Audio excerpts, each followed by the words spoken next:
The world knew Sylvester as the glorious queen of the stage: sequins, feathers, perfect falsetto, and endless confidence.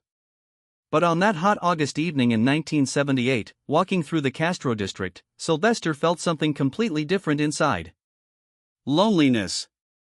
Because success didn't erase the traces of the past, it only buried them deeper. And then, on a street corner, he heard a voice that would change everything. Someone singing his song, but this wasn't just a cover. This was a scream. A call for help. And Sylvester recognized that voice. Because years ago, he had screamed the same way. Sylvester approached. When he saw the young man's face, he didn't see a stranger, he saw himself. And in that moment, he understood this wasn't coincidence. This was a calling. A call to face his own past, to heal his own wounds, and maybe to touch someone else's life. But he didn't yet know that this encounter would affect not just two people, but an entire generation. Don't forget to subscribe to our channel so you don't miss this story and stay updated on similar content. When Sylvester turned the corner onto 18th Street, he saw him, a young man, maybe 18, sitting on the pavement with an old acoustic guitar. Torn jeans, faded t-shirt, and eyes that held a haunting emptiness. A few coins scattered in his open guitar case told the story of survival, but his voice told a different story entirely. This was a cry for help disguised as a song. But Sylvester raised his hand gently, that famous smile softening his face, and placed a $100 bill in the boy's trembling hand. The young man stared at the money, then at Sylvester's face, recognition dawning. His eyes filled with tears. I ruined your song. No, baby, Sylvester said, kneeling down to meet his eyes. You gave it back its truth. What's your name? Daniel. Danny. The words came out barely above a whisper. Well, Danny, I'm taking you to dinner. And then we're going to talk about getting you off these streets. I came to San Francisco because I heard it was safe for people like us, Danny said, staring at his food. But nobody tells you that freedom still costs money. That rainbow flags don't put roofs over your head. You're not going back to those streets, Sylvester said firmly. Tomorrow, you're coming to my studio. We're going to record something together. But first, we're finding you a place to stay. Danny looked up, disbelief and desperate hope warring in his eyes. Why would you do this for me? Sylvester thought about all the people who'd helped him when he had nothing. Because someone did it for me once. And because your voice deserves to be heard. Over the next 2 weeks, they crafted a song together. Danny called it Castro Nights, a story of being lost and found, of darkness and light, of learning that family isn't always blood. Patrick layered in synthesizer lines that pulse like a heartbeat, and Sylvester produced it all with the care of someone crafting not just a song, but a lifeline. Sylvester started noticing changes about 3 months after Castro Nights hit the charts. Danny coming to rehearsals late, his pupils dilated even in bright light. His hands trembling when he held a microphone. The way he'd disappear for hours with vague explanations, then return with a false brightness that felt desperate and hollow. One night after a show, Sylvester saw Danny in a dark corner backstage talking to a man in a leather jacket, the kind of conversation that ended abruptly when they realized they were being watched. When Sylvester asked who it was, Danny's answer came too quick: nobody. Just a fan. But Sylvester knew that look. He'd seen it in the mirror years ago, seen it in friends who didn't survive the 70s. The look of someone using something to blur the edges of reality, to make the unbearable feel bearable.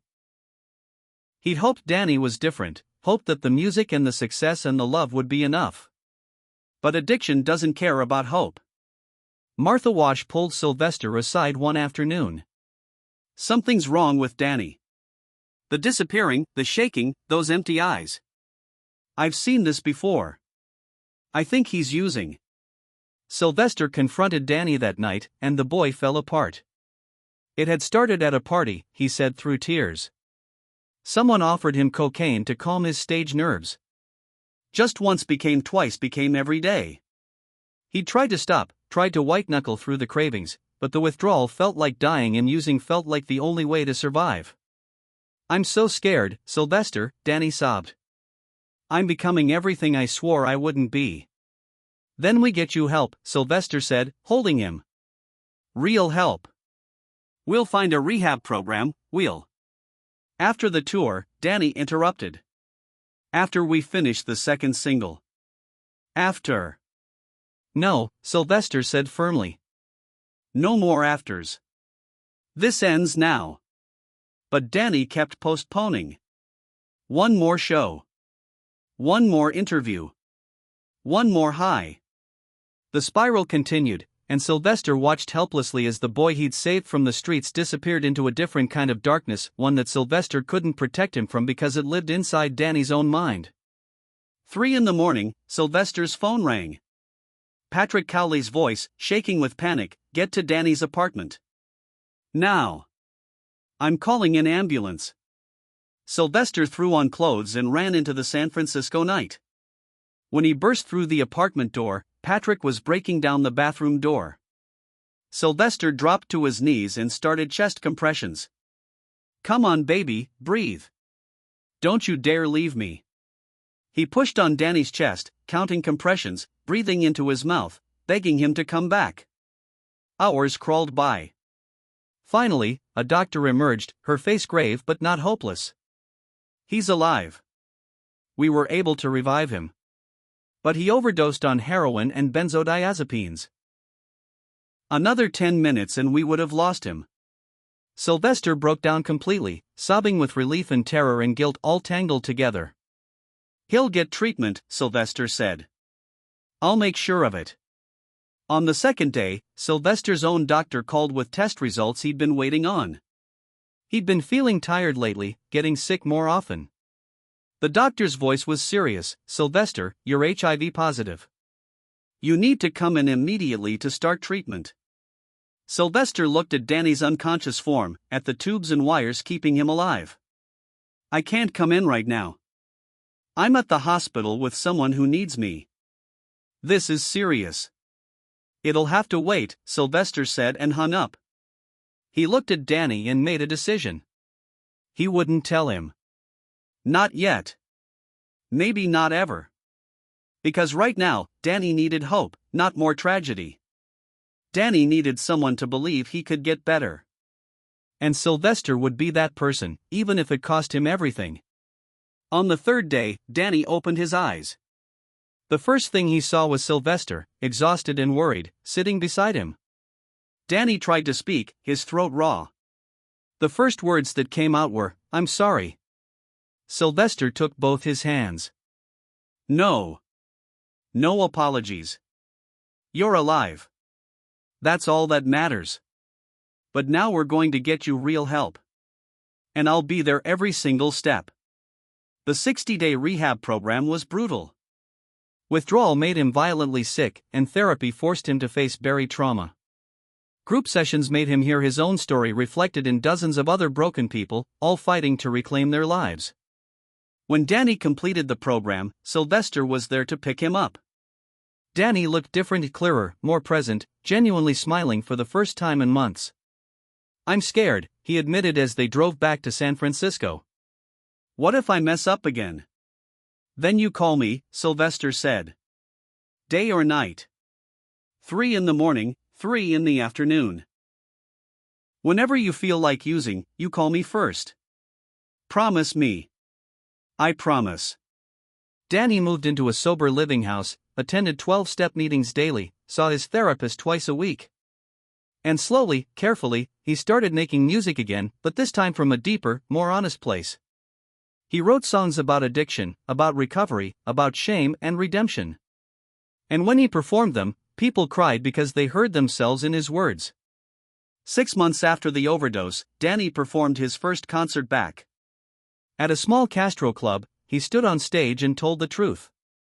6 months ago, I almost died from a drug overdose. The doctors said if my friend hadn't found me, I wouldn't be here. That friend is sitting right there." He pointed to Sylvester. "Sylvester didn't just save my life that night. He's been saving it every day since, in every way that matters. This song is for him. It's called You Saved Me." As Danny sang, Sylvester cried quietly in the front row, knowing something Danny didn't know. That he was sick. That time was running out. But watching Danny alive and sober and singing with his whole heart, Sylvester knew it had all been worth it. A year after his recovery, Danny used the money from Castro Nights to start the Castro Nights Foundation, providing housing, therapy, and music education for homeless LGBTQ youth struggling with addiction. "I got lucky," he told reporters. "I had Sylvester. Most kids don't have that. I want to be that person for others." Sylvester attended the opening ceremony, though by then he was noticeably thinner, his energy fading. Danny knew something was wrong, but Sylvester kept deflecting until the day he collapsed during rehearsal. At the hospital, the truth finally came out. "How long have you known?" Danny asked. 3 years, Sylvester admitted. "Since right after your overdose." Danny's eyes filled with tears. "You should have told me. You needed to focus on your recovery. Every time I saw you performing sober, helping another kid at the foundation, choosing life, that kept me going. You saved me too, Danny." Sylvester's health declined rapidly. AIDS was merciless in 1988, before the treatments that would come later. But even as his body weakened, his spirit stayed strong. Danny was by his side constantly, just as Sylvester had been by his. A few weeks before the end, Sylvester called Danny to his bedside. "Promise me something. Promise you'll stay sober. No matter what happens to me, you won't use again." "I promise," Danny sobbed. "I swear I won't. And promise you'll keep the foundation going. Keep saving kids. Be for them what I was for you. I promise." On December 16, 1988, Sylvester James Junior passed away at 41. At his funeral, attended by thousands, Danny sang Castro Nights with a changed final lyric, "Castro Nights, where angels taught us flight."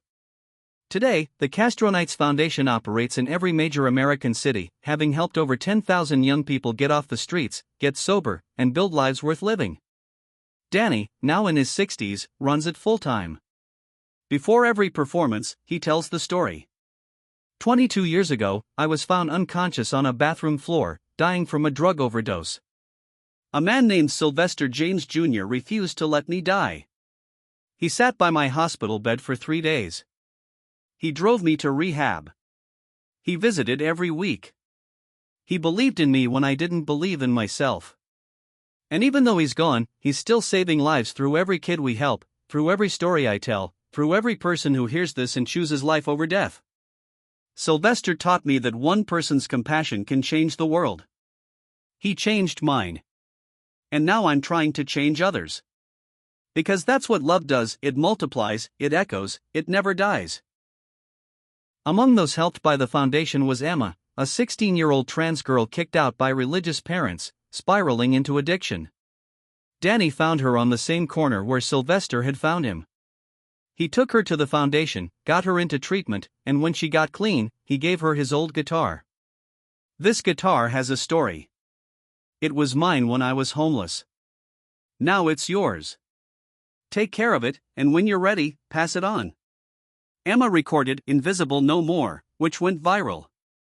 She became a spokesperson for trans youth and addiction recovery, helping fund 3 more foundation facilities.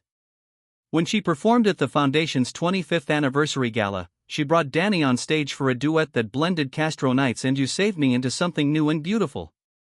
In the audience were hundreds of former residents, former addicts now sober, former homeless youth now thriving, former suicide risks now helping others. They all stood and sang along, their voices creating a chorus that filled the hall. And if you listen closely, you can almost hear another voice harmonizing, that perfect falsetto, reminding everyone that love never dies, it just transforms into something greater. At Castro and 18th Street, a bronze plaque reads, "On this corner in August 1978, Sylvester James Jr. heard a voice that would change 2 lives and inspire a movement." He stopped. He listened. He cared. In his memory, may we all remember that every person has worth, every voice deserves to be heard, and sometimes the most powerful thing we can do is simply stop and see someone who feels invisible. Every August 15th, hundreds gather there for a vigil. They bring flowers, sing Castro Nights, share stories of times when someone stopped for them or when they stopped for someone else. Danny is always there, still performing, still advocating, still refusing to let Sylvester's legacy fade. Sylvester could have walked past me that night, Danny always says. He was famous, successful, tired. He had every reason to keep walking. But he stopped. And that decision saved my life and thousands of others. So I'm asking you, who are you going to stop for? Who are you going to see? Because there's someone in your life right now who feels invisible, who needs someone to notice them. Be there, Sylvester. It might be the most important thing you ever do. 30 years after Sylvester's death, Danny sat in his foundation office when a young social worker knocked. There's someone here. 17, homeless, struggling with addiction. They won't talk to anyone but you.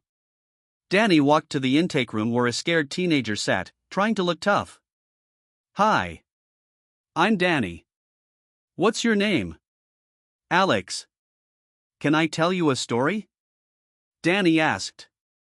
32 years ago, I was exactly where you are now. Homeless, addicted, convinced I was worthless. And then a man named Sylvester stopped on a street corner and listened to me sing. And everything changed. As Danny told the story, Alex's defenses softened. By the end, there were tears. Do you really think I can get better? I don't think. I know. Because I did it. Because thousands have done it.